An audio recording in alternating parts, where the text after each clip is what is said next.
pagi semua, ku nantikan dirimu di depan kelasmu, menantikan kami. Guruku tersayang, guru tercinta, tanpamu apa jadinya aku?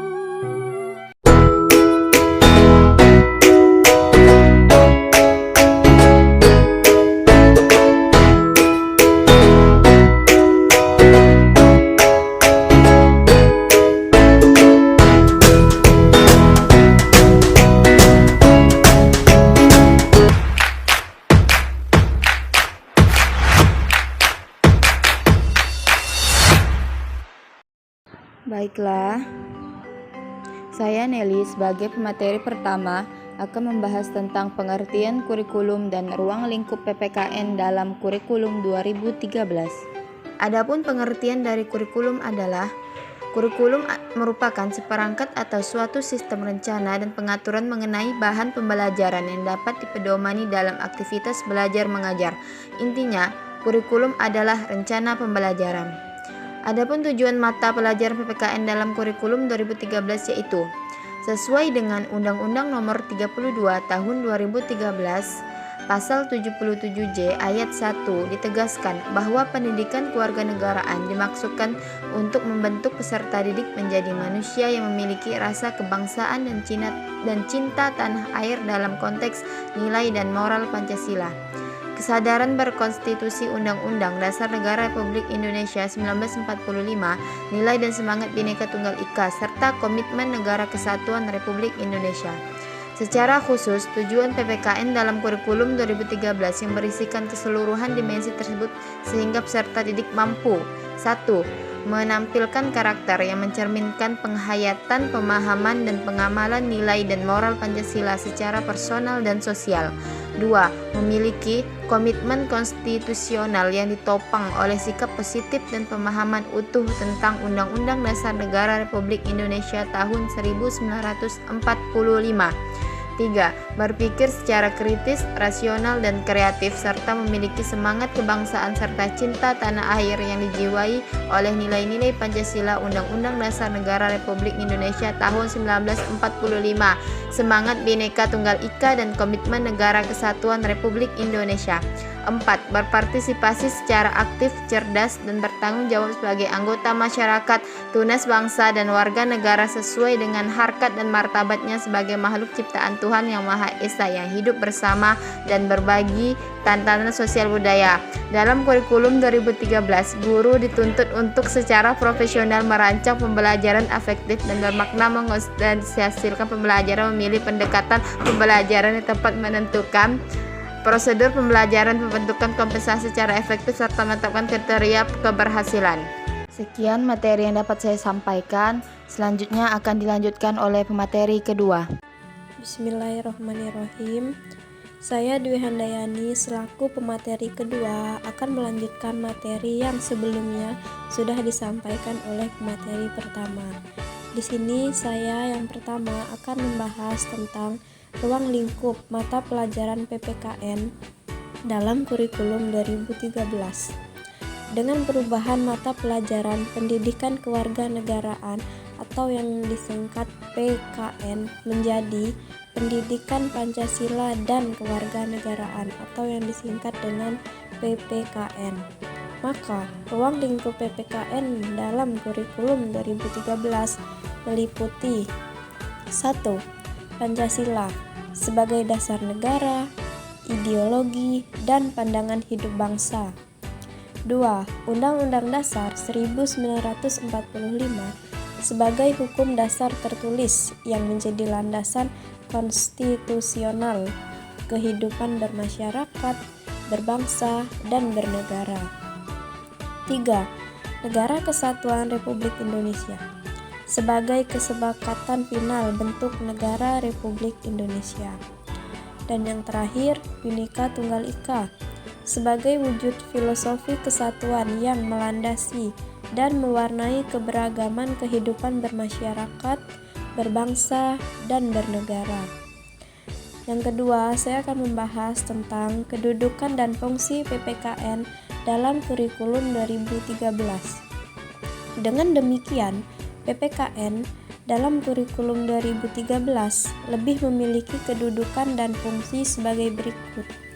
Yang pertama, PPKN merupakan pendidikan nilai, moral atau karakter, dan kewarganegaraan khas Indonesia yang tidak sama sebangun dengan civic education di Australia, citizenship education di Ukraina, Kalimatul Muwatanah di negara-negara Timur Tengah, dan Education Civicus di Amerika Latin. Yang kedua, PPKN sebagai wahana pendidikan nilai, moral atau karakter Pancasila, dan pengembangan kapasitas psikososial kewarganegaraan Indonesia sangat koheren atau runut dan terpadu dengan komitmen pengembangan watak dan peradaban bangsa yang bermartabat dan perwujudan warga negara yang demokratis dan bertanggung jawab sebagaimana termaktub dalam pasal 3 Undang-Undang Nomor 20 Tahun 2003. Baiklah, itu saja yang dapat saya sampaikan. Selanjutnya akan dilanjutkan oleh pemateri ketiga. Kepada pemateri ketiga saya persilahkan. Baiklah, saya Aliuddin Kamarullah sebagai pemateri ketiga yang akan menjelaskan peran pengajar dalam kurikulum 2013. Dalam kurikulum 2013, guru dituntut untuk secara profesional merancang pembelajaran, memilih pendekatan pembelajaran yang tepat, menentukan prosedur pembelajaran, dan membentuk kompetensi secara efektif, serta menetapkan kriteria keberhasilan. Yang pertama, merancang pembelajaran secara efektif dan bermakna. Implementasi kurikulum 2013 merupakan aktualisasi kurikulum dalam pembelajaran dan menentukan karakter peserta didik. Hal ini menuntut keaktifan guru dalam kegiatan sesuai dengan rencana yang telah diprogramkan. Yang kedua, kurikulum 2013 menuntut guru untuk mengorganisasikan pembelajaran secara efektif. Ada 5 hal yang harus diperhatikan dalam mengorganisasikan pembelajaran dalam kurikulum 2013, yaitu pelaksanaan pembelajaran, pembinaan tenaga ahli, pendaya gunaan tenaga ahli dan sumber daya masyarakat, pengembangan dan penataan kebijakan. Yang ketiga, kurikulum 2013 berbasis kompetensi dalam pembelajaran dapat dilakukan dengan berbagai pendekatan, antara lain pembelajaran kontekstual, bermain peran, pembelajaran partisipatif, pembelajaran tuntas, dan pembelajaran konstruktivisme. Keempat, dalam pembelajaran kurikulum 2013, pembentukan kompetensi dan karakter peserta didik yang direncanakan. Untuk kepentingan tersebut, maka kompetensi inti, kompetensi dasar, materi standar, indikator hasil belajar, dan waktu yang harus ditetapkan sesuai dengan kepentingan pembelajaran sehingga peserta didik diharapkan memperoleh kesempatan dan pengalaman belajar yang optimal. Baiklah, hanya itu yang dapat saya sampaikan. Selanjutnya akan disampaikan oleh pemateri keempat. Terima kasih. Saya Miftah Amelia akan menjelaskan tentang materi rasional mata pelajaran PPKN dalam kurikulum 2013. Mata pelajaran pendidikan Pancasila dan kewarganegaraan dalam kurikulum 2013 merupakan mata pelajaran penyempurnaan dari mata pelajaran pendidikan kewarganegaraan PKN yang semula dikenal dalam kurikulum 2006.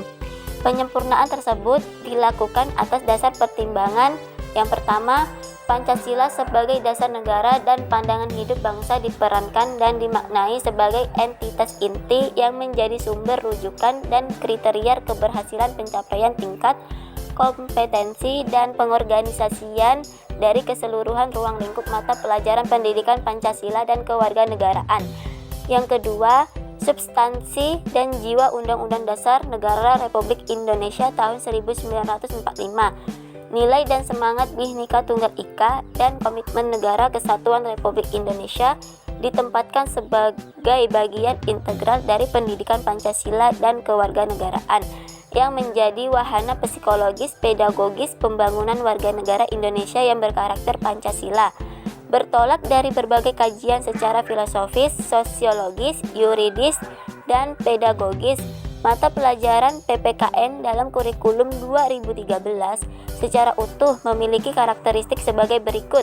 Yang pertama, nama mata pelajaran yang semula pendidikan kewarganegaraan PKN telah diubah menjadi pendidikan Pancasila dan kewarganegaraan PPKN. Yang kedua, mata pelajaran PPKN berfungsi sebagai mata pelajaran yang memiliki misi pengokohan kebangsaan dan penggerak pendidikan karakter. Yang ketiga, kompetensi dasar PPKN dalam bingkai kompetensi inti yang secara utuh dan koheren dengan penanaman, pengembangan, atau penguatan nilai dan moral Pancasila, nilai dan norma UUD Negara Republik Indonesia tahun 1945. Yang keempat, pendekatan pembelajaran berbasis proses keilmuan, scientific approach yang dipersyaratkan dalam kurikulum 2013 memusatkan perhatian pada proses pembangunan pengetahuan KI 3, keterampilan KI 4, sikap spiritual KI 1, dan sikap sosial KI 2 melalui transformasi pengalaman empirik dan pemaknaan konseptual. Pendekatan tersebut memiliki langkah generik sebagai berikut: A. Mengamati, observing. B. Menanya, questioning. C. Mengumpulkan informasi, exploring. D. Menalar atau mengasosiasi, associating. E. Mengomunikasikan, communicating. Pada setiap langkah di atas dapat diterapkan model pembelajaran yang lebih spesifik. Misalnya, yang pertama, untuk mengamati antara lain dapat menggunakan model menyimak dengan penuh perhatian. Yang kedua, untuk menanya antara lain dapat menggunakan model bertanya, dialektis atau mendalam. Yang ketiga, untuk mengumpulkan informasi antara lain dapat menggunakan kajian dokumen historis. Baiklah, ini saja yang dapat saya sampaikan. Dan selanjutnya akan disampaikan oleh pemateri kelima. Kepada pemateri kelima saya persilahkan. Untuk materi selanjutnya yaitu model pembelajaran PPKN dalam kurikulum 2013. Model pembelajaran dikembangkan sesuai dengan karakteristik PPKN secara holistik atau utuh dalam rangka peningkatan kualitas belajar dan pembelajaran yang berorientasi pada pengembangan karakter peserta didik sebagai warga negara yang cerdas dan baik secara utuh dalam proses pembelajaran otentik atau authentic instructional and authentic learning dalam bingkai integrasi kompetensi inti sikap, pengetahuan, serta keterampilan.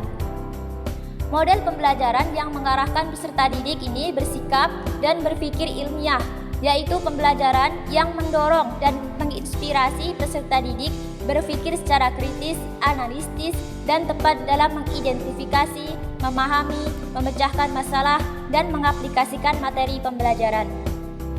Model penilaian, proses pembelajaran dan hasil belajar PPKN menggunakan penilaian otentik.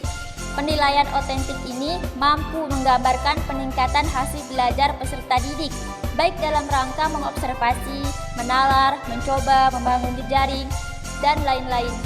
Penilaian otentik ini cenderung fokus pada tugas-tugas kompleks atau kontekstual yang memungkinkan peserta didik untuk menunjukkan kompetensi mereka dalam pengaturan yang otentik.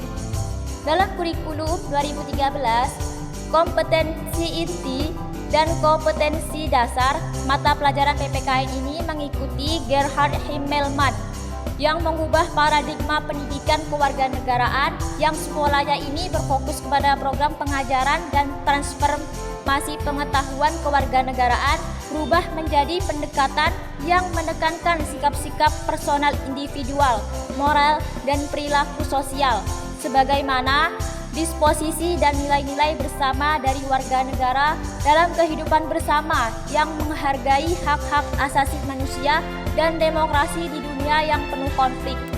Pembelajaran dengan pendekatan ilmiah ini melalui konsepsi 5M. Nah, 5M ini maksudnya mengamati, menanya, mengumpulkan data, mengasosiasi, serta mengkomunikasikan, yang mana sehingga memungkinkan perubahan paradigma pembelajaran pendidikan Pancasila dan kewarganegaraan dari pembelajaran pasif dan afirmatif kepada pembelajaran aktif, kooperatif, dan kritis. Nah, guru ini tidak hanya menekankan terhadap aspek kognitif saja, akan tetapi ia lebih ditekankan pada aspek civic skill. Nah, mungkin cukup sekian dari materi kelompok kami. Harapan kami yaitu semoga apa yang kami sampaikan dapat bermanfaat bagi kita semua. Kurang lebihnya kami mohon maaf. Assalamualaikum warahmatullahi wabarakatuh.